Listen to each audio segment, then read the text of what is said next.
Hello, welcome back to my haunted library. It's Regina. So, 2 years ago, I started reading Dune, and I got 50 pages in, and I stopped reading it. But now, I'm 200 pages in, so I think I'm going to go the distance this time. So, this is the first time I'm reading this science fiction classic, Dune by Frank Herbert. Came out in 1965. Most people have heard of it, and this was one of those books, sort of like Lord of the Rings, that I just was like, one day I will get around to reading this intimidating classic, but I decided to just bite the bullet and start reading because I know there's going to be a new movie coming out soon, and I really want to have read this before the movie comes out. So I thought I would do some reading logs or vlogs on this book because it is a bear, and so what I'm going to do is try to do like 200 page chunks. Steve Donoghue, great booktuber, did a read along with this that I missed maybe like 2 years ago. And maybe that's when I started reading it. I don't remember, but I didn't go the distance. But he has a really good kind of 200 page breakdown on his channel, which I will link below. Another amazing channel that I've been following for a while is Quinn's Ideas. He is a fantasy commentator, and I think he also writes fantasy. An amazing channel. I'll link that too. When something is hailed as a classic, I really think it's important to take a look at it and at least try to understand why. I have a lot of notes here, but really what I'm going to do is just talk about the first 200 pages and kind of the gestalt of it. And I know I'm missing all these details because it's so dense, and I don't expect to get everything. Now, I do have some knowledge of Dune because I feel like I know the story even though I haven't read it, just from picking up on different things. Like I watched the David Lynch movie, and yes, it wasn't very good. I also love Jodorowsky's Dune, a great documentary about this filmmaker attempting to make Dune and bringing all these different artists together, like Giger and Mobius, all this really incredible documentary. If you haven't watched it, I highly recommend it. Even if you don't know Dune, there's a lot to enjoy about that movie. So that also kind of inspired me to finally read the book. Because it's funny because Jodorowsky started working on the film before he even read the book. I feel like Dune has its own kind of gravitational pull into some kind of black hole. I don't know. After 200 pages in, I'm really feeling the pull of it, and I'm getting a little bit obsessed. So Dune takes place in the far distant future. There isn't a concept of Earth, although we see in this planetary world elements of Earth. So we have this kind of old-fashioned feudal system with an emperor and lords and ladies and this type of thing. And there is technology, but no computers. The job of the computers have been taken over by a group called the Mentats, and they're like the human logic systems. And there are all these different systems. There is a guild which it allows for space travel through the different systems.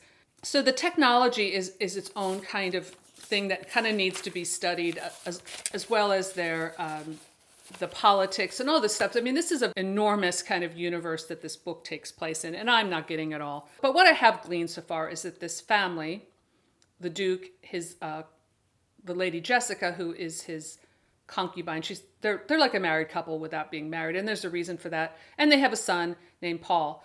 So the Lady Jessica is part of a group of women, like witches, spiritualists, called the Bene Gesserits. They're kind of like the Aes Sedai in the Wheel of Time. I did see a lot of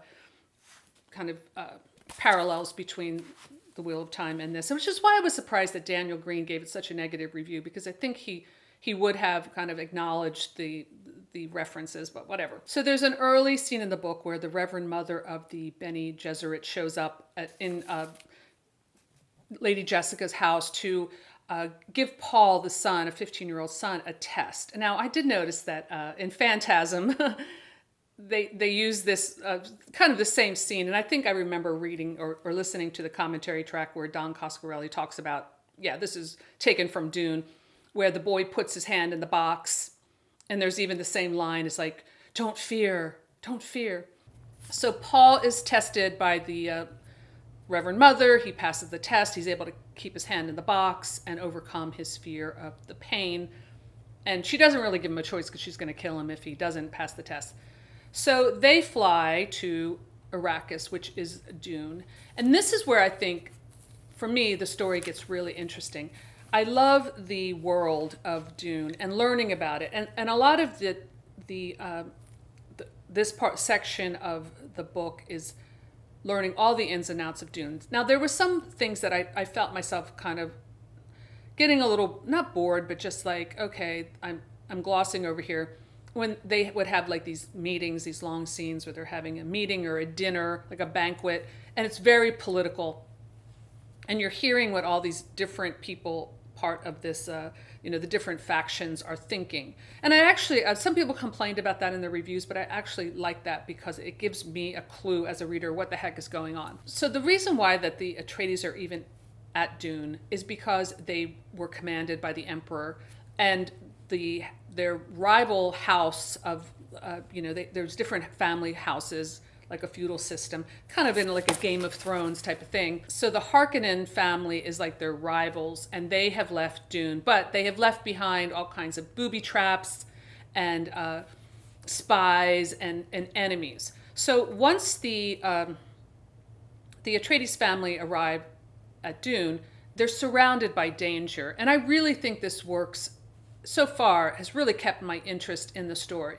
Because even though we know who the traitor is because you're told, you don't know when he's going to strike or how he's going to strike. And also, the planet itself is this incredibly inhospitable place. So it's all desert, and not having water, as a human being, we're 70% water, not having water becomes this threat in itself, and you're surrounded by it. And there are these giant worms on the desert. Now, I haven't really figured out all of the ins and outs of the spice melange at this point. It is mined like gold. It is something that's ingested and it gives people longevity, and it's also highly addictive. Like once they take it in, they have to have it, and their eyes turn blue. So there's some cool things, and I also think that it's used as fuel or something. If I'm wrong about that, I'm sorry. I'm just giving like my overall impressions of what I gleaned from reading this first 200 pages. So the spice is very valuable. It's on this planet that has a desert, and you have to, when you walk out in the desert, you wear these things called the still suits, where it uses very little of your body water. So whatever you sweat out, it goes back into your body, so you don't lose, what do they say, like a thimbleful of perspiration. People are basically starved for water. And so this becomes an amazing kind of threat and theme. I really like it. So where I stopped in the book, they're on the planet Dune. Danger's all around the family. There's a scene where one of the sandworms comes out, and so the Duke makes this very heroic rescue of the men.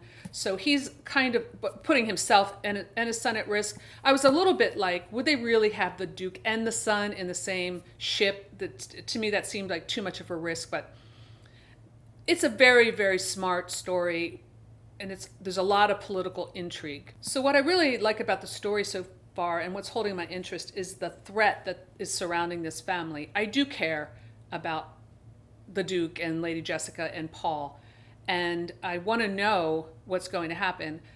Even though we know there's who the traitor is, we're not sure how this is going to play out. Plus, the planet itself is extremely dangerous.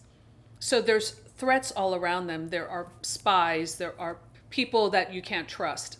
So I know that the Baron, this evil adversary, is going to show up very soon with some kind of plot against his family, some kind of attack. So I'm anticipating that. But overall, I'm really enjoying it, and I'm looking forward to the next 200 pages, and then I will report back.